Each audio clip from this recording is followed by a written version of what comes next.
ലോകമെമ്പാടും ക്രൈസ്തവ വിശ്വാസത്തെ പ്രതി പീഡനമേൽക്കുന്ന ക്രൈസ്തവ സഹോദരങ്ങൾക്കായി ഫാത്തിമ മാതാവിനോടുള്ള നൊവേന ചൊല്ലുവാൻ ആഹ്വാനമായി പൊന്തിഫിക്കൽ സന്നദ്ധ സംഘടനയായ aid to the church in need. Fatima മാതാവിന്റെ തിരുനാൾ ദിനമായ മെയ് 13 ഒരുക്കമായി മെയ് 4 മുതൽ മെയ് 12 വരെ നൊവേന ചൊല്ലി പ്രാർത്ഥിക്കാനാണ് സംഘടനയുടെ ആഹ്വാനം.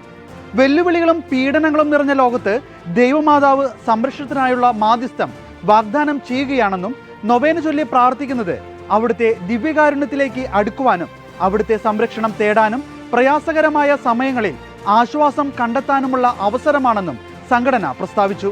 ഉക്രൈൻ, പാലസ്തീൻ, ഇസ്രായേൽ എന്നിവിടങ്ങളിൽ സമാധാനത്തിനായുള്ള ആഹ്വാനം ആവർത്തിച്ച് ഫ്രാൻസിസ് മാർപ്പാപ്പ. മെയ് 5 ഏഞ്ചലൂസ് പ്രാർത്ഥനയ്ക്ക് ശേഷമാണ് പാപ്പ ഇപ്രകാരം ആഹ്വാനം ചെയ്തത്. പീഡിപ്പിക്കപ്പെട്ട ഉക്രൈനായി പ്രാർത്ഥിക്കുന്നത് തുടരണമെന്നും അവർ വളരെയധികം കഷ്ടപ്പാട് അനുഭവിക്കുന്നുവെന്നും പാപ്പ പറഞ്ഞു. കൂടാതെ പാലസ്തീനും ഇസ്രായേലിലും സമാധാനം ഉണ്ടാകട്ടെ എന്നും അങ്ങനെ യുദ്ധത്തോട് വേണ്ട എന്ന് പറയുവാനും സംഭാഷണം ശക്തിപ്പെടാനും ഇടവരട്ടെ എന്നും ഫ്രാൻസിസ് മാർപ്പാപ്പ കൂട്ടിച്ചേർത്തു.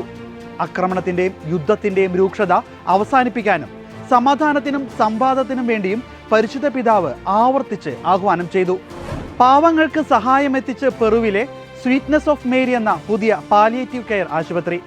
കടുത്ത ദാരിദ്ര്യത്തിൽ കഴിയുന്ന പാവങ്ങൾക്ക് ക്രിസ്തു സ്നേഹം പകരുന്ന സ്വാന്തന പരിചരണം നൽകുക എന്ന ലക്ഷ്യത്തോടെ 2022 നവംബർ 20 സ്വീറ്റ്നെസ് ഓഫ് മേരി പ്രവർത്തനം ആരംഭിച്ചത്.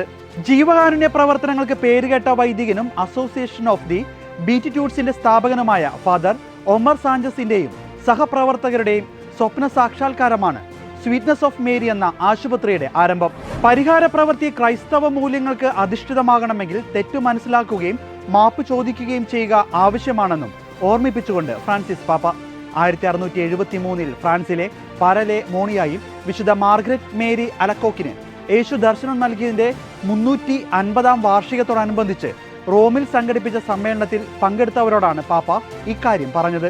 പരിഹാര പ്രവൃത്തി ദ്രോഹിക്കപ്പെട്ട വ്യക്തിയുടെ ഹൃദയത്തെ സ്പർശിക്കുന്നതിനും നീതിയുടെ ലളിതമായ ഒരു പ്രവൃത്തി മാത്രമായി അത് പരിണമിക്കാതിരിക്കുന്നതിനും തെറ്റ് അംഗീകരിക്കുകയും മാപ്പ് ചോദിക്കുകയും ചെയ്യേണ്ടത് ആവശ്യമാണെന്ന് പാപ്പ ഓർമ്മിപ്പിച്ചു.